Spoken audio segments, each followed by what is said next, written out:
is William Intriligator. I'm the music director and conductor of the Cheyenne Symphony Orchestra. Pleased to have you joining me this afternoon. And our soprano soloist, Aundi Marie Moore, is here. Please join me in welcoming her.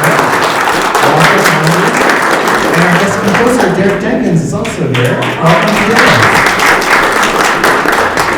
I'll give you two a mic and you can chime in at any time. Don't feel like you have to, but when we get to your part of the program. This is the final concert of our season with the season theme, The Universe Awaits.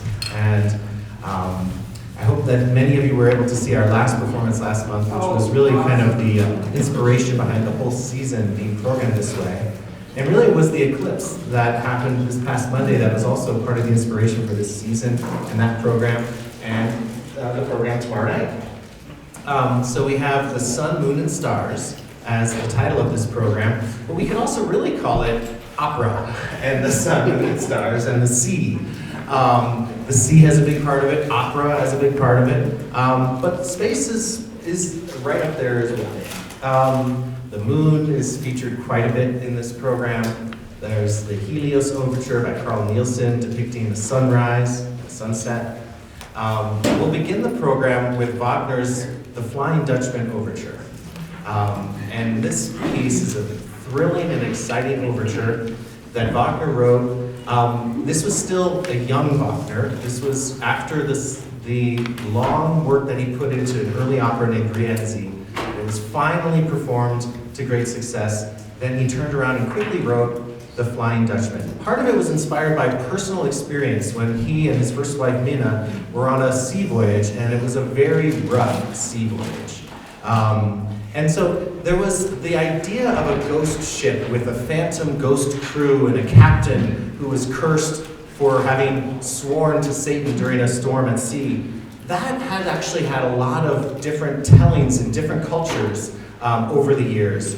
But it was the story, the sort of short story novella by Heinrich Heine that Richard Wagner latched onto that had this romantic element involved, where according to the Heinrich Heine short story, there's a chance every 7 years the captain of the Flying Dutchman ship, who was cursed, can come ashore and interact with humans and try to find a young woman to be a faithful beloved.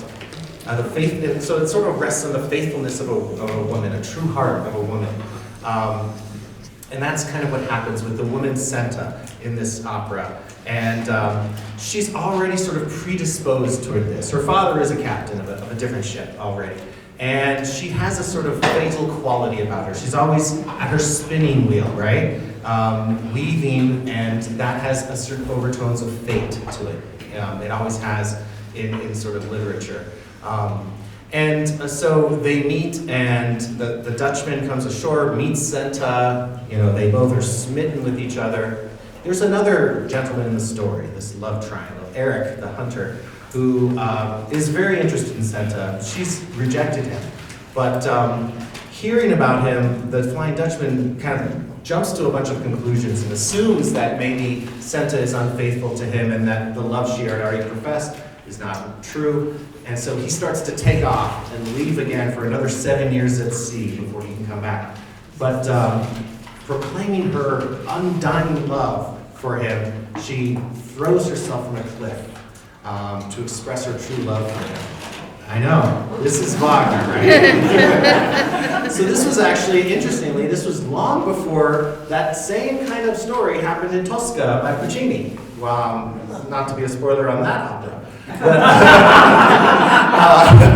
But a woman throwing herself from the top of a building or a cliff to express her true love, that's a thing. Wagner must have done it first. So yeah, that was not in the Heinrich Heine story, the short story. But having done that, the captain, by the way, the captain of the Flying Dutchman is only known as the Dutchman. He never has an actual name. Fascinating. That gesture proved to be the thing that released him from the curse. And he released from the curse, and he then dies. It's very much like Pirates of the Caribbean. It's funny that we have two big blockbuster movies represented on this concert, because we have Pirates of the Caribbean with this ghost ship, ghost captain, ghost crew. Finally, they get to die. And that's what happens where the Dutchman and Senta go up to heaven together, and their love is so amazing that it really can't be expressed on this planet or in this lifetime. It's only in heaven. Same type of thing with Tristan and Isolde, right? The other movie we'll talk about with Aundi is The Little Mermaid. We have that on the program as well. So it just goes to show that great stories can be told and retold, sometimes with very different cultures and different countries. Because the Little Mermaid story of Hans Christian Andersen is also known as Undine in French folklore and other folklore, the Schöne Melusine in Germany and others like that. Yeah. So we'll get to that in just a minute. The overture to The Flying Dutchman was the last thing that Wagner wrote. So he had already written the entire opera, and then he wrote the overture. And it kind of makes sense, because what he did was that sort of great technique that a lot of 19th century opera did, which was to use the highlights of the greatest themes in the opera that you're going to hear and create sort of a potpourri overture. Well, so you will hear themes representing the Dutchman himself. You will hear the swarming of the storm at sea, which is kind of a recurring theme. We'll have that at the very beginning of the concert, also at the very end of the concert. Yes, you'll hear these waves being depicted in the string instruments. It sounds almost, what do I want to say, a bit hackneyed or cliche to us now. But remember, when Wagner wrote this in like the 1840s, that was very novel. The way he was depicting waves in the ocean with this chromatic scales and the strings, very novel. A lot of parts for the brass, right? Wagner loved his brass instruments. The French horns are the ones to first state the Dutchman's call, and then trombones and tuba and trumpets also join in. The woodwinds have a wonderful way of depicting Senta. She's depicted in this a beautiful solo on the English horn and oboe. And even the other sailormen, not necessarily the ghost ship sailormen, but the Senta's father's ships, sailormen, have a sort of sailor call that is kind of a lighter moment in the opera. And that's depicted in the overture as well. So you'll hear kind of a variety of tunes. In fact, it kind of comes to a big conclusion at the end of the overture. It's hard to imagine that there's another 3 hours left, because it's almost like the story's whole told there. At the end, there's a sort of apotheosis in the strings with this gorgeous chord over the harp, and it sounds like he's giving away the ending, what's going to happen. So that's a little bit of how to start the program. And then Aundi will come out and sing a very beautiful, very special aria that many of us know and love from Puccini's Madame Butterfly. So this is Une Belle Die. Of course, Aundi will be singing the character of Cho-Cho-san, Madame Butterfly herself. And we're going to try to let Aundi save her voice, so I'm going to do a little bit more speaking, but we do want to hear from you a little bit, but don't be offended if I just speak a little bit. Poor Aundi is having to deal with not only our altitude and dryness, but just the environment and everything like that, and having flown in recently, we need to protect her voice for tomorrow. Okay, so in the opera, just as a reminder for those of you who haven't seen it recently or not aware of it, Cho-Cho-san is a Japanese geisha girl, basically, yes. And Pinkerton is an American naval officer, and this is set in maybe like early 1900s, early 1900s. So he is, he's a naval officer. And the tenor. And the tenor, that's right. He is, he's stationed in Japan, and he chooses a Japanese wife, Cho-Cho-san, with full knowledge that someday I'll get myself an American wife. He's a real cat. We don't like Pinkerton too much. No, he's not the hero that you would expect. So, I mean, he blatantly says that in Act 1. You know, I'll get myself a fine American wife someday when I go back home. By the way, it's a really cool thing to have Puccini, this great Italian opera composer, compose our national anthem in Act 1. You know, there's a moment where, you know, they hear the national anthem and it's in the score. So that's pretty cool. So, so he takes Cho-Cho-san as a wife. Her love is true, not his. So we have an interesting kind of twist on that story. And they have a child together. But he doesn't know that. He doesn't know that, you're right. But he leaves, it's not up to him where he goes. He's a naval officer. He goes where he's told. So he was deployed and then he comes back. So when the opera begins, he's back in America. He's long gone, right? No, we see him. No, you see him. You see him. I can't. It's been a few years. Actually, I did conduct this one, but you're introduced to him. They fall in love. That's right. To Chocho's son, okay? And Pinkerton, to be honest, he also falls in love with her. Now, he has to be deported back to, let's just say back to the US. And he tells her, I'll be back for you once the cherry blossoms blossom.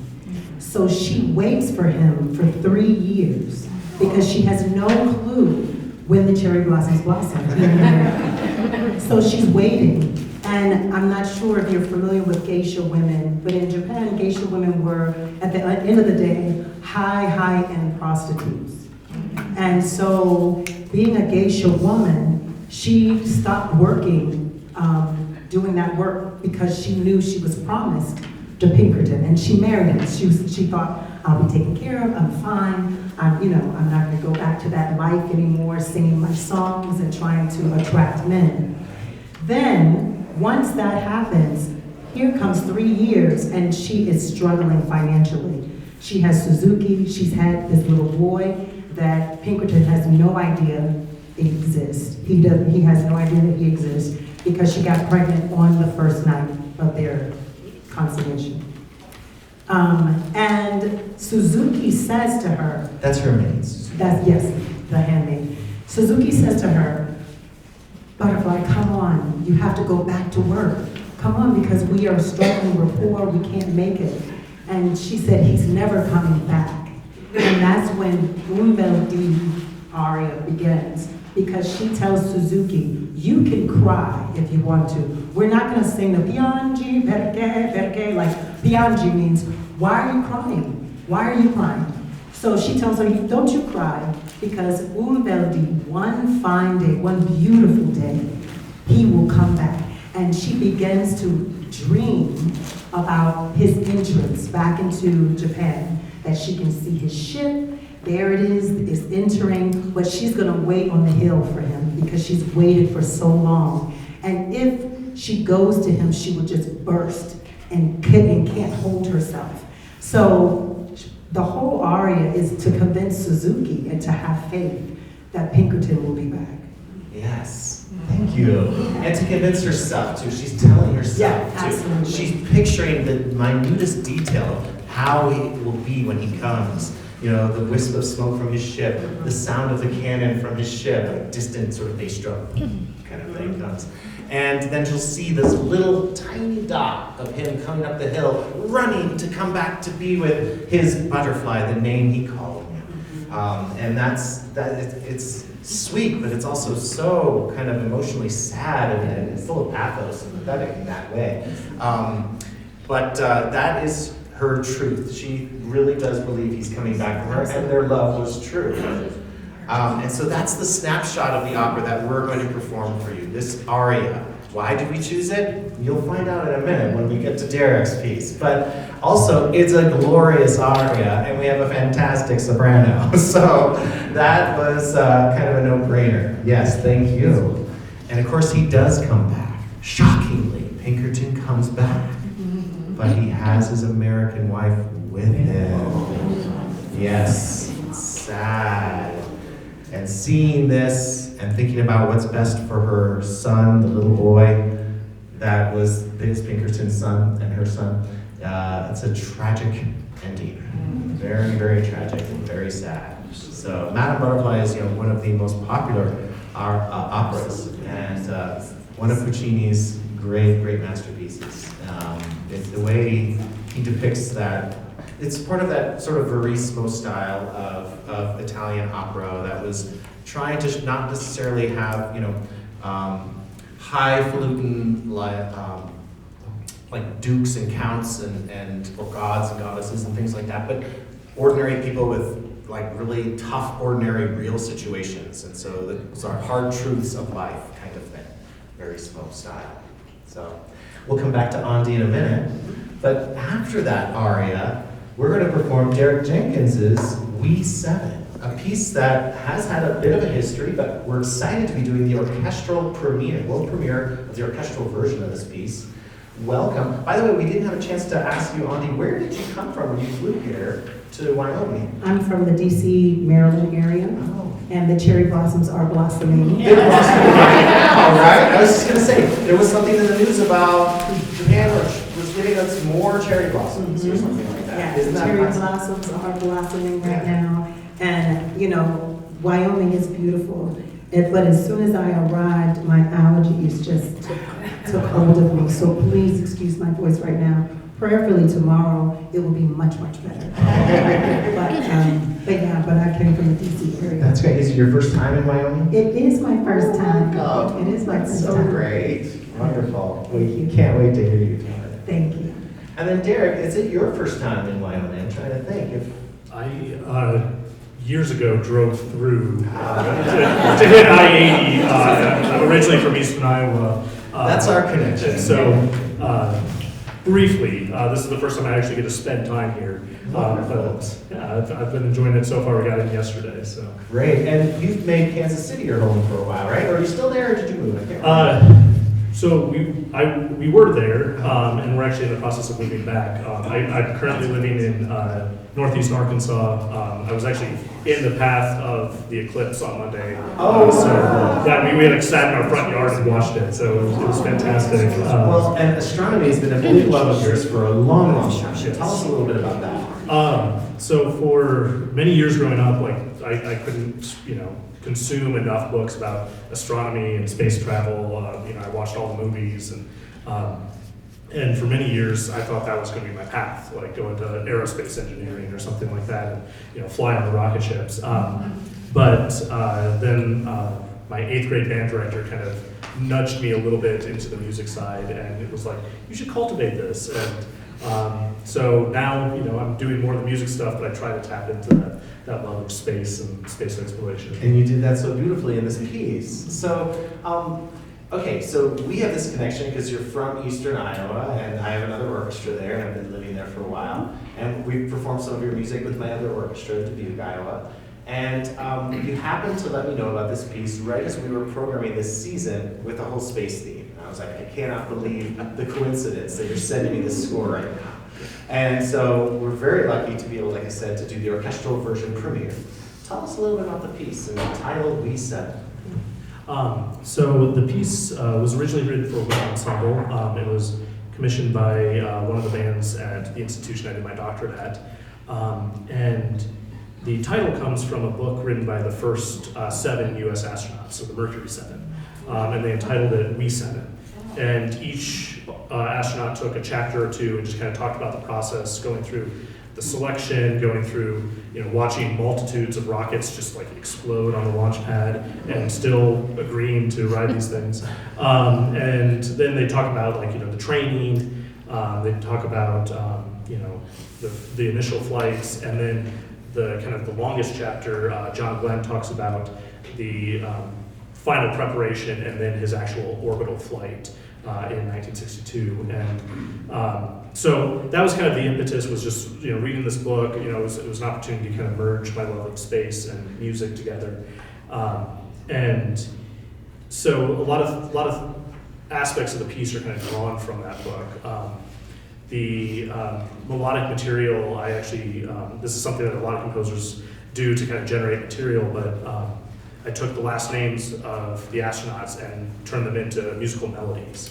And so we hear the flute with the first one, and I believe that's Alan Shepard's last name. And then we hear, I think it's the bassoon comes in next, and I think it's Grissom's name or one of the other 7. So are you using note names like A, B, C, D, E, F, G to represent some of these letters in their names? A little bit. It's probably the most hodgepodge system that you would come up with. There's all kinds of ways that composers have done this in the past, of listing out A through G and then putting the next letters in order underneath that, and then just whatever lines up vertically, that matches That's up. the pitch. But I wanted to have a little bit more fun with that because you kind of get a limited number of pitches you can use. So A through G are essentially what you would think of, but then I tapped into my love of German and German language, and so B is actually B flat, because in German, B is B flat. H becomes B natural then. S, I used ES for E flats, and so weird things like that. And then it got to where the associations got very kind of esoteric. Like for some reason, N is D.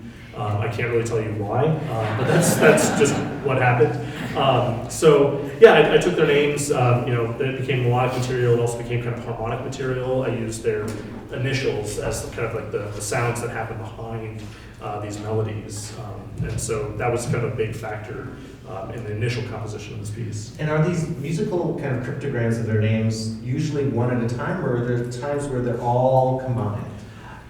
More or less one at the time, especially at the beginning. And then when it gets really exciting, there's kind of a combination. You'll hear this trumpet fanfare moment that's actually Cooper's last name encoded into the system. And then alternating with that are these kind of longer chorale moments. And that was Scott Carpenter's last name.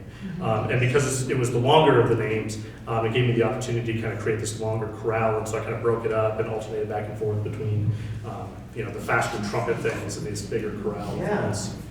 And then there's a special technique in this piece that allows musicians in the orchestra, even with a huge orchestra, to play individually and somewhat personally, and well, it's kind of like building off the aleatoric randomness of some compositions that was a fad a while ago, but is still very much in use today. I'm assuming that you wanted a bit more personal expression from the players to be a part of this. So as a composer, it's very simple, not simple, but more straightforward to say, this is what I want you to play, and you're gonna all play this, and this has to be together. And that's the way most pieces of music are written. But in Derek's piece, and some others, of course, there's a sort of, all right, here's 5 to 6 seconds of this. Do this as fast or slow or as often as you want, and then wait for the next signal. So that's the type of thing that begins the piece, actually. It's really cool. The orchestra's having some fun with it. Yeah. Tell us a little bit about maybe what you were trying to achieve with that technique. Would you call it aleatoric music, per se? Aleatoric seems like a good word for it. So when I was initially writing this piece, I wanted those melodies to feel free, and kind of the image that was going through my head was like dawn on Cape Canaveral, and the sun's just starting to come up, and you see this rocket, and everything's shining, and so I wanted that kind of just like freeness, and I started notating it in like a very conventional way. But what I realized was I was writing this melody that somebody was going to spend hours trying to get rhythmically perfect, and I didn't want that. I wanted this freedom, and so I was writing this like really complicated rhythm, and some people enjoy the process of doing that. Other people don't. And when you have like an 11 against 9 or something like that, it's like sometimes musicians will geek out and feel like it has to be perfect. Yeah. That's not what you were going No, for. I wanted that kind of. I wanted it to feel free. I wanted it to feel kind of like they were almost coming up with it on the spot. And so that's when I kind of switched gears. And I'm like, well, what if I kind of let the conductor almost be like a sound artist and just kind of be like, and now you do your thing, and now you do your thing, and let the performers just kind of bring their own musicality to these moments, because they spend years mastering their instruments and becoming musical people. So why not let them make those kind of decisions and make it feel free, and so. We'll have to have you say that to the orchestra this evening. So there's part of the music that is like that, and then part of it suddenly does a line, and I'll be actually conducting, and then we go back and forth a bit in those two different styles. Something very special then does come in, and that ties in with Aundi. So tell us a little bit about that. So in reading the book, it gave me a lot of ideas of how to deal with the material, and I was looking for thinking about the piece. The middle section was we're up in space, we're orbiting with John Glenn, and I needed something that just kind of spoke to the just awesome sight of being up there. I mean, he was up there maybe 4.5 hours, saw 3 sunrises, 3 sunsets, just a spectacular sight that until then only him and 2 Russians had seen at that point. And so how do you depict that? And so reading the book, I stumbled across, it's just like one, like kind of almost throwaway line. But John Glenn talks about how to unwind from these long days of practice and rehearsing and training, that he would sit down and he basically wore out a copy of Madame Butterfly, his on his LP player. And so I was like, okay, well, like I unfortunately don't know as much opera as I should, and so I sat down and I listened to it finally. That was my first time, and I got to Un Bel D, and I was like, that's it. That's the moment. That's the sound I need. And so I went ahead and just orchestrated that moment right away, and was like, okay, like that's gonna be the big moment. How do I build up to it? Did all that stuff. But as Aundi was kind of alluding to, the imagery is very perfect almost for a space launch. You know, one fine day, talks about out on the ocean, talks about white sails, talks about the thundering noise, like that's a rocket launch. And so it just seemed to fit just so perfectly that I just had to go with it. And then the actual soprano line in Un Bel D is literally floating in this beautiful way so many times at the beginning and also at the high point too. It's taken off. I mean, it's like Cho-Cho-san is dreaming and she's not grounded to earth.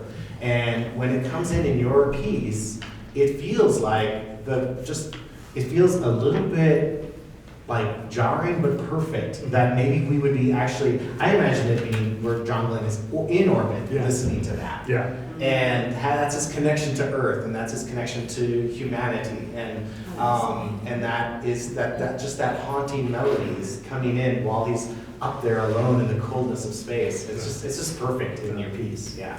Yeah. So you didn't know about all this, did you? I didn't. I think it's great.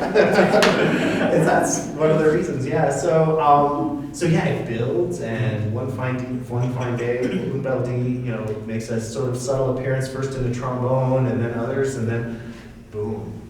Yeah. So tell us about how the piece ends and the sort of mystery behind it. So after we get that glorious moment, we come back to reality and the rush of deorbit and the coming like the re-entry, and John Glenn's flight. They were actually worried that the heat shield had become loose. It was just a faulty sensor, but so there was that excitement of the unknown there. But the piece kind of ends almost more with a question, because when I initially wrote this, the wind ensemble version, it was 2014, and the space shuttles, had been out of commission for a couple years now, and there was really no plan for how are we going to launch Americans from American soil. NASA was buying seats on the Soyuz rockets and stuff to, send Americans up to the International Space Station and back. But, just kind of that in the moment, very much at the time, like, when are we going back? When are we going to, what's the next big exploration? And, now about 10 years later, we kind of know the answer, and, we're seeing all these interesting things like, the future planned moon missions and stuff that they're coming up with. So, but yeah, I like, to think that ending is less about that snapshot in 1962 and more about like kind of questioning ourselves, what's our next step? Yeah. And how is it for you? As a young composer, I'm sure you look back on a piece that you wrote in 2014 and given the opportunity to orchestrate it, how is it coming to it with who you are now? And looking back on your piece from 8 years ago or 9 years ago, whatever it was, at the time that you were orchestrating it? Well, I like the piece more. So I often find when I finish a piece that my general feeling is, okay, I'm done with that. I need to step away and ignore that thing even exists for a little bit. And the more I've heard this piece, the more it's developed, and the interesting things that conductors have done with it. I've heard of slideshows. There was done where there's just various images of the cosmos behind the ensemble. There was one performance where an astronaut or a retired astronaut actually did a narration over top of the piece. Last year I was in Germany, and the band there had a speaker. My German wasn't and still isn't fluent enough to understand in real time what was happening. But basically, they took an approach of almost a creation type story, but also like a brotherly bond kind of story, and put that over top of the piece. And so it's been really interesting to watch the piece develop and hear it in all these different facets. And it was fun to revisit it. Before doing the orchestra version, I arranged it for a brass band. And that was fun to kind of, play around with, the different combinations. But to do it for an orchestra, you have, just that sheer abundance of color and possibility. And it was like, being able to go in and kind of with a fine-tooth comb and refine what I was actually going after in the version from 10 years earlier. So. Fantastic. And congratulations on all the performances it's had in the wind ensemble and big band versions. It's so great. Thank you. Well, like I said, we're honored to have the premiere of the orchestral version and very excited that you came all this way. I hope you'll speak from the stage a little bit tomorrow night as well. Absolutely. All right. Anything else about your background you want to say? You said you're in the process of maybe moving back to Kansas City? Or? So I have been teaching at Arkansas State University for the past 7 years, but I just accepted a job at Missouri Western State, which is just north of Kansas City, and I met my wife there. I lived there about 10 years, and so we very much fell in love with that city, and so we were really excited to be able to go back there. And are you a football fan? I've become more so a football fan. When I was in Kansas City initially, the Chiefs weren't doing so well. So I've become much more of a fan of them as the years have gone on. As we all. Thank you, Derek. And then after We7, we're going to invite Aundi to come back and join the orchestra in an absolutely gorgeous aria from Dvorak's opera Rusalka. Dvorak wrote many, many operas, and this was probably the crown jewel of them all. He was fascinated with Czech fairy tales in general, and at this point, having already written, I think maybe 11 operas, I could be wrong on that, but many operas, he was saying, give me a fantastical story, a story from a fairy tale or something like that. And so his collaborators came up with the story, basically, like I said, the Little Mermaid story. And Rusalka is a water sprite, not necessarily a mermaid per se, but a water sprite. And in some versions of the actual fairy tale, a sort of almost malevolent water sprite. Not in the opera so much, but in some versions, her beautiful voice and her long hair are used almost like siren songs to attract sailors, and then her hair strangles them. That's sort of like the kids' very scary fairy tale version in Czech. We decided not to go that direction. We focused on the love story. So she sees a human who I think is also a hunter, maybe, but he's a prince, and falls in love with him. And just like Ariel in The Little Mermaid, wishes she had legs so that she could join his world and fall in love with him. And she knows that he's seen her, at least in his dreams, if not in real life.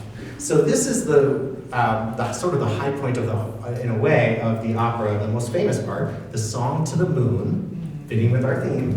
And Audi's going to sing that. Tell us a little bit about how you see your person, your personality, the character here, and why the moon, and what you're asking of the moon. So I'm a Christian, and I believe in God. I believe in the Most High God. And singing this song is a prayer, and it's a prayer to me, it's to God instead of to the moon. So it's praying and hoping that He'll come back, and that the moon or God will change me into this human so that I can be with Him. So when I'm praying and what I'm saying to the moon is, please protect him, but also protect me and change me. The thing about Dvorak that I love is that Dvorak spent quite a bit of time in the African American culture. He came to America and spent quite a bit of time. So some of his music depicts some of my heritage folk music. And Song to the Moon has a little bit of that in there. So especially in the prayer, at the in my culture, when we're meditating and praying, we can stay on one pitch and do that. So, but Song to the Moon, of course, is like you said, Little Mermaid.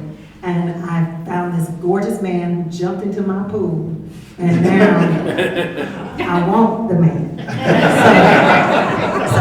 But it's one of the most beautiful arias. And unfortunately, I mean, this is my personal opinion, the whole opera of Rusalka is just not as good as this aria. This aria is like the highlight. It is the biggest thing. I got to see it in Prague at the National Opera there. I saw the whole opera. And it was good, but you're right. This is like a stunning standout. Yeah, Like he was absolutely. inspired. Absolutely. Yeah. It's also in an unusual key signature. It's in a sort of dark, reflective G flat. You're absolutely right about that moment near the end where you're doing that final prayer. It sounds like exactly what you're talking about.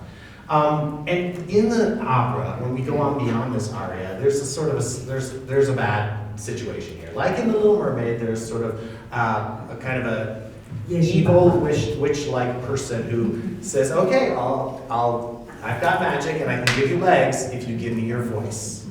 Oh. Yes, it really is like The Little It's Mermaid. just like it. It's just like it. So And in this the is opera, Yeji Baba. That's who she is. The witch is called Yeji Baba. yes, I'm trying to think. Ursula.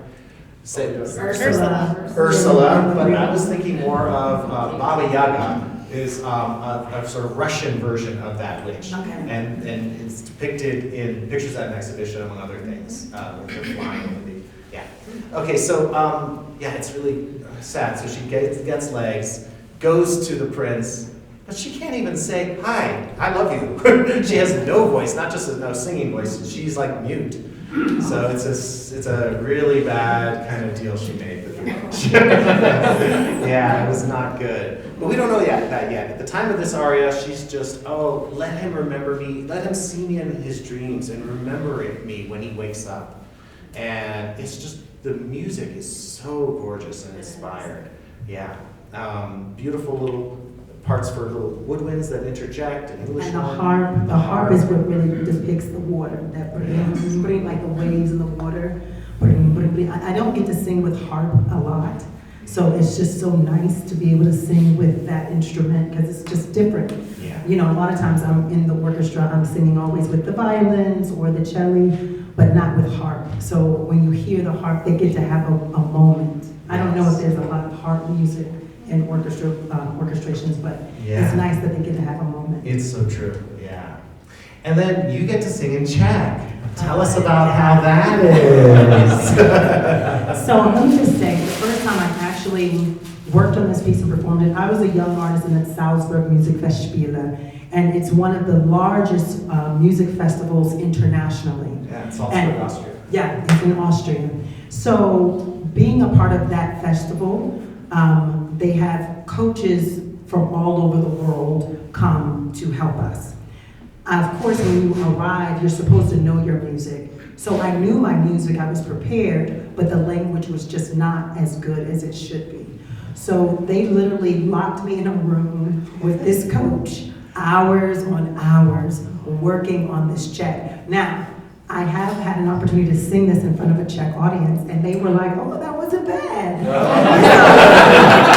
wasn't so bad. And I was like, "Thank you." That's the best you can hope for. I know, that's the best you can hope for. Because it's not easy. It's a lot of, I hate to say this, but there's a lot of oshkosh bagosh. It's like, It is. There's like right.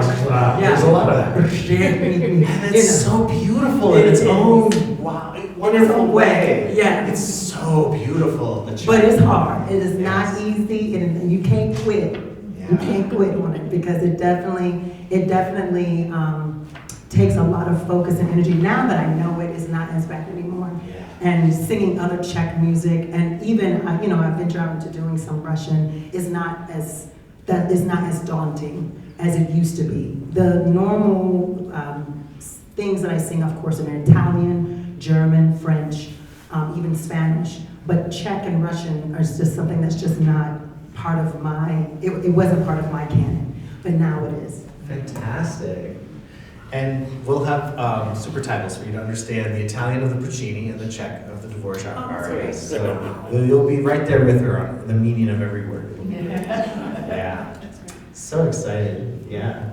After intermission, we'll play the Helios Overture by Carl Nielsen I referred to earlier. This was a piece written in 1903. Carl Nielsen may not be a household name. He was the most celebrated Danish composer from Denmark. And his wife was a sculptor. And on a special grant, she had a special opportunity in 1902 to go down to Greece and create replicas of some of the statues at the Acropolis. She was like the first person ever outside of Greece to be allowed to do this. So he came along and they were there for months. Being from Denmark, one of those kind of like northern countries, going to Greece and being there for even the summers, he reported in letters to friends, "You would not believe the heat." And so that would have been probably part of the inspiration of this piece. It's supposed to depict Helios, the Greek god of the sun, who rides a chariot across the sky with the sun. And it's supposed to be basically a sunrise over the Aegean Sea and a sunset. And everything that happens in between, all in about a 10 or 12 minute overture. It has a big part for the French horns, which give a sort of distant kind of otherworldly quality at the opening. Lower strings depict sort of the beginnings of the sunrise, and they'll come back to do the same at the end. And then there's just a nice sort of meandering eighth note melody in the violas and seconds and verse, and it's just the orchestra's waking up in the opening of this piece, just like the beginning of a sunrise. So it's beautiful. And you know, we know Nielsen from his symphonies and his concertos and a wind quintet, not too many other pieces. I have to say, I've only conducted maybe 2 or 3 of his orchestral works in my entire career. So I was excited to do this piece for the first time, and it was inspired by this season theme too. I think he was really inspired when he wrote this piece. There's part of it that sounds a little bit like some Bruckner, where it's sort of steady, very slow moving harmonies with just sort of like a different, all of a sudden the harmony changes, you see something from a different angle, and it's just the changings of the colors of the sky during that sunrise. And that's one of the things that he does really brilliantly in this. Once the piece really gets going and you know, we're past the sunrise section, we have kind of a traditional kind of form of a kind of a fast piece with different themes, and trumpets play fanfares and strings play wonderful melodies. There's a second theme that is repeated and passed around the orchestra, and it builds to this incredible climax. And then slowly it starts to fade away, but what's fascinating is that as it's fading away, the harmonic motion is suddenly speeded up. So what I mean by that is that in the opening, when the piece is waking up to depict the dawn, the harmony rarely ever changes. And it's just stuck there for a long time. And when it does, like I said, it's like a beautiful change of vista. But at the end, the harmonies are constantly changing. Ding, ding, ding, ding. He's doing something to depict that the sun is starting to really go down fast now. It's just interesting how he speeds up the harmonic motion. That's something you don't often hear about.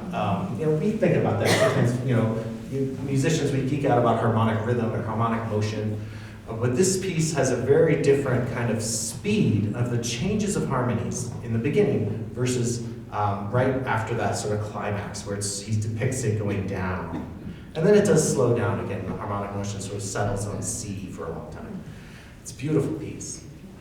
The last piece on the program is another piece from another opera. So we've had The Flying Dutchman, Madame Butterfly, Rusalka, and now Peter Grimes. Oh, yes. Yeah. Benjamin Britten's wonderful opera from 1945 that really reestablished English opera after centuries, perhaps, of it being considered not as good as, you know, Italian, German, French. This piece was a huge hit when it first premiered.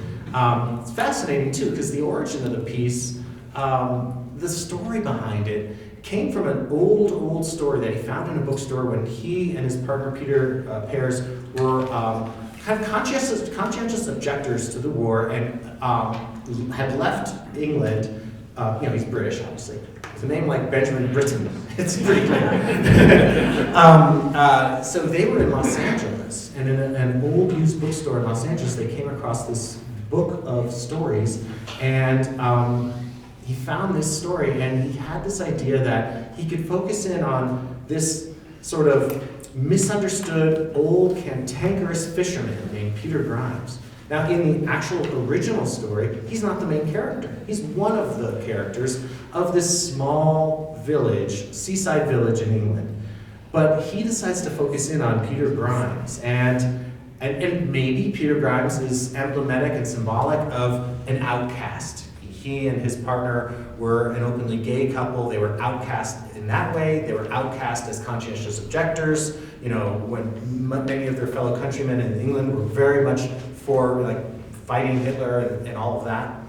So he was an outcast in many ways, and maybe they identified with Peter Grimes. So Peter Grimes is a fisherman, and he's a lonely guy. He has an apprentice who dies mysteriously, and everybody in his little village is upset with him, thinks that he may have killed his apprentice. And that's how the opera begins in the prologue. He's sort of on trial.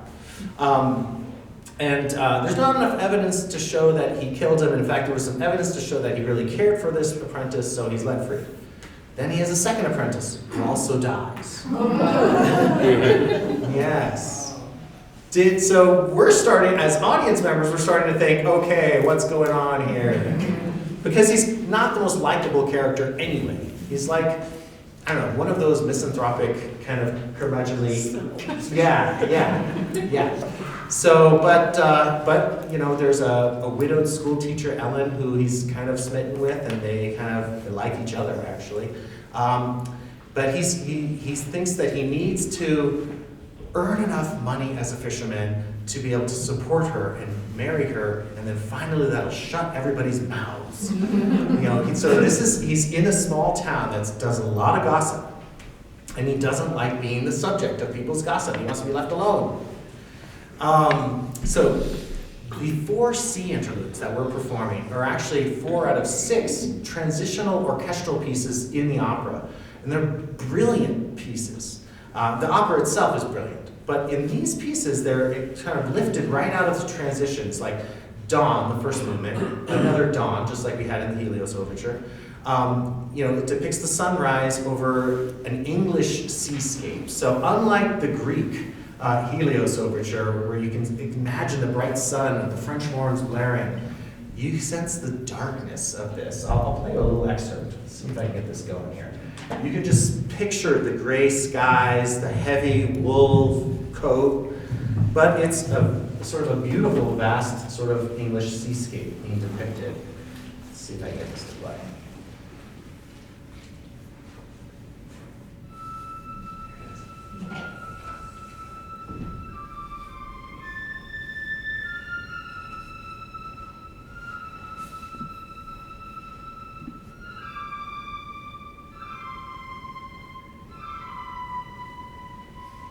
And then we'll hear a fluttering of wings like seagulls in the clarinets, violas, and harp.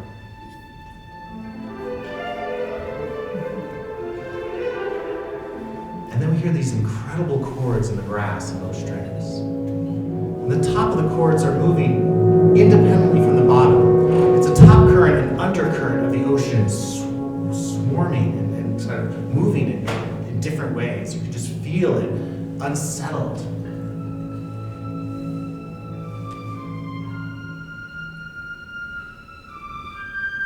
Those 3 distinct kind of characters, if you will, the seascape itself and the violins and flutes, the seagulls and the clarinet, harp, and violas, and then the low brass and low strings depicting those sort of an approaching storm, which we'll have fully realized in the last of these 4 sea interludes. Those continue back and forth and interplaying with each other in this first movement. I want to take a moment as an aside to say it's interesting that these pieces are perhaps, along with his Young Person's Guide to the Orchestra, Benjamin Britten's most famous pieces for orchestra. He was a fantastic and brilliant composer, well known for his vocal music and his operas. I wish he would have written more for orchestra. But what's interesting to me is that in his lifetime, he was very critical of many other English composers like Vaughan Williams, whole others like that, important English composers, and he deridingly, or whatever, called them the pastoralists because of their use of English folk songs and sort of depicting nature. And here we are in his perhaps most famous piece, depicting nature. So it's interesting, he was so critical of these other composers, saying that, yeah, it's great to use English folk songs, but, how about coming up with something original? So he was like, it's a harder job to do what I'm doing. I'm writing completely original music. That's the easy way out. He was almost saying that Vaughan Williams was a cop-out. No disrespect, Vaughan Williams.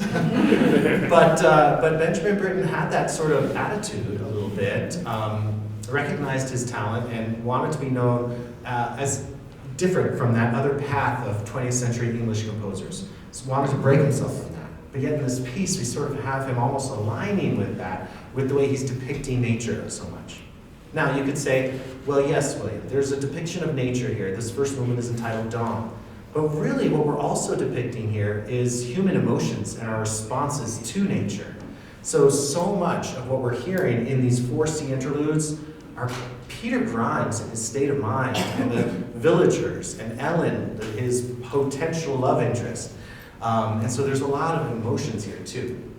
The second movement is entitled Sunday Morning.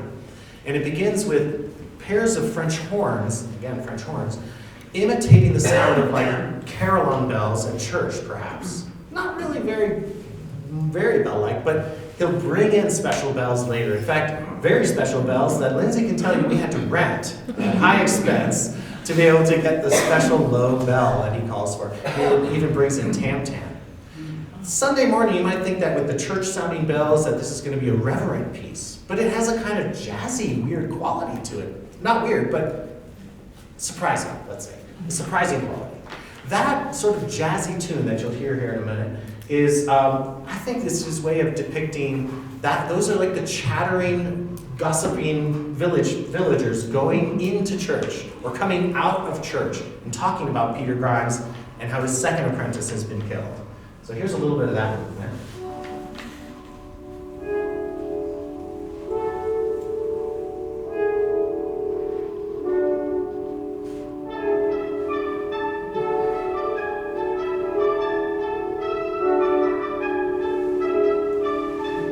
Some people hear that woodwind theme as being smaller bells, but more bells.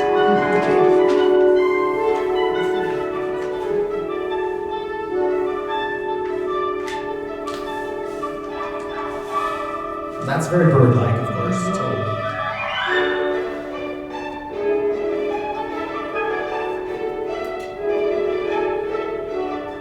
Yeah, and then a more calm theme that represents Ellen's main song in the opera comes in, representing her.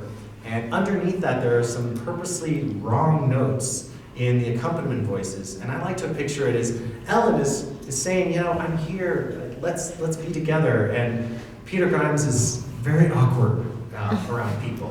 And that's him like stepping on her toes when they're trying to dance, or those wrong notes. It's like that. And at the same time that's happening, a bird is going crazy in the flute. There's a crazy bird. So that's that movement. The third movement is, wait for it, Moonlight. Why did we program this piece? You can see now why. The sun, moon, and stars. So the Moonlight movement is gorgeous. So, yeah, and well, I'll just play it for you and speak for itself.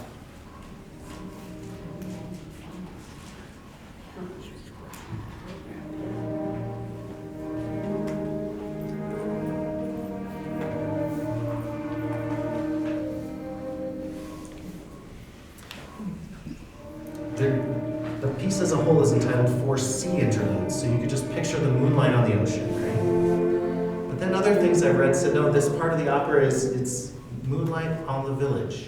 It's not the ocean. Ah, no. It sounds like it was meant to be over the sea. Yeah.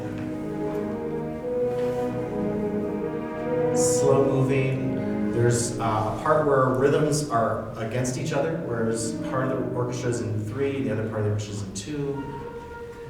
There's these little interjections of little droplets of something hitting the water and making one of those circles with the flute and harp. just heard. So it's gorgeous. And the final movement is in a long tradition of orchestral storms. Going back to, well, many famous examples, Beethoven's Pastoral Symphony, Mendelssohn's Scottish Symphony, so many examples. Richard Strauss, Rossini, you name it. Richard Wagner's Flying Dutchman. I was thinking William Tell Overture of Rossini, but yes, also the Flying Dutchman storm. And this storm has a different kind of quality to it, the Benjamin Britten storm. It's quite something. Here's how it sounds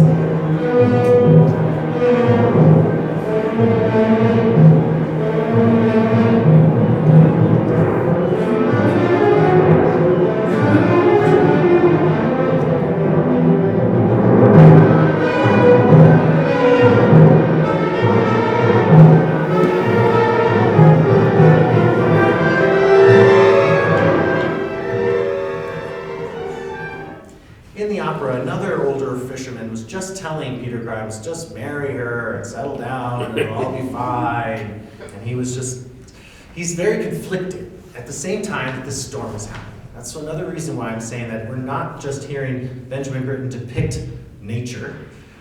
This is an emotional storm. This is what's going on inside of Peter Grimes as well. There's a part where the trombones come in and it sounds very much like, whoa, we're again, can't find our bearings. We're going to be on the sea. And it feels very much like you're being tossed and turned on the ocean. And then it dies down, and a beautiful sort of moment happens, a few times actually, where the orchestra sings one of Peter Grimes' most important lines, where can I find, what harbor shelters peace? Where can I find peace? And it goes back to the storm a bit. And it happens again. Where can I find peace? It's sort of, there's no voice in this orchestral piece, but the orchestra sings it in the violins.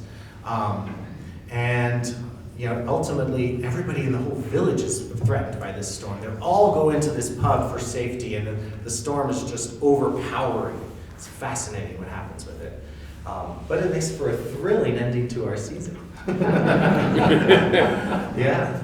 I want to thank you all for being here and supporting the symphony all season long. It's been a great season. We're excited for the concert tomorrow night. We're excited for next season, and we hope that you'll join us for that as well. I want to thank Derek Jenkins and Aundi Marie Moore for being our wonderful guests and